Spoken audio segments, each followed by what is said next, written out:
Hi, my name is Emmanuel Kumali. And before I begin, I have been feeling a little bit under the weather, so if I mumble my words or something, please forgive me. So I'm going to start off by saying I don't believe that African Americans should get reparations. Before I begin, I'd like to take a moment to say thank you to the judges and other staff that allow this debate tournament to happen, as well as the judges and other staff that enable us to compete. I'd like to thank my competitor. I believe this is very beneficial for the learning development of every man, woman, and child. As I begin, as I begin, I would first like to indicate a few things to the judges. I'd first like to start off and say that there is no clear solvency. My competitor has kept on saying that African Americans should receive reparations, but there is no clear reason as to how they would receive it.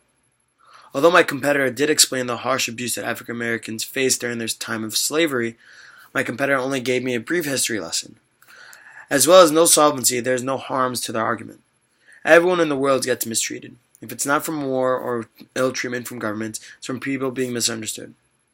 Last note to the judges, I would also like to claim that there is no substantial proof to my competitor's claim, as well as there is no inherency to their argument. There is no substantial proof that African Americans need reparations now. If my competitor explained to me as there is a direct need for reparations, then I would not say anything, but they did not. As well as no substantial claim, there is no inherency to the argument. My competitor does not prove that there's anything happening for there to be reparations for African Americans. Now I'd like to oppose my competitor's claims. In the beginning of their argument, my competitor said that they would require a test to see who would be able to receive the reparations. To do this, they said that they would require them to be a direct descendant of an African American slave, as well as DNA testing and the usage of an ancestry database. With these requirements, my opponent would also require the African Americans that would receive the reparations to be at least 50% black. Now, this is a cause for concern.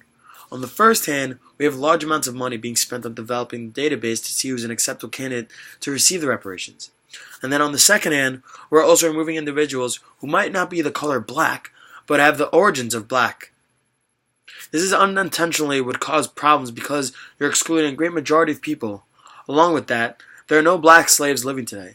Slavery ended more than 160 years ago at the cost of several 100,000 lives lost in the Civil War.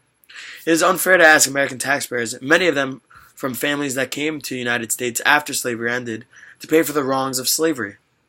The problems faced by African Americans today are not the legacy of slavery, or even racism.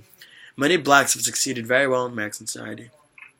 The problems of poor African Americans are caused by social ills within their inner city, such as the breakdowns of families, high crime rates, and dependency on welfare. Now as I start coming to a close, I'd just like to take a few more ideas.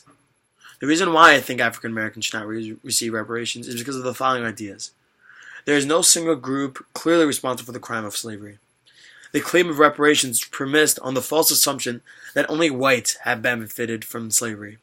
If slave labor created wealth for Americans, then obviously it would have created wealth for the black Americans as well, including the descendants of slaves. Only a tiny majority of Americans ever owned slaves. Reparations to African Americans have already been paid. Since the passage of the Civil Rights Act and the advent of the Great Society in 1965, trillions of dollars in payments have been made to African Americans in the form of welfare benefits and racial preferences. Reparations are bad because they do not make up for the past histories of racism. Thank you.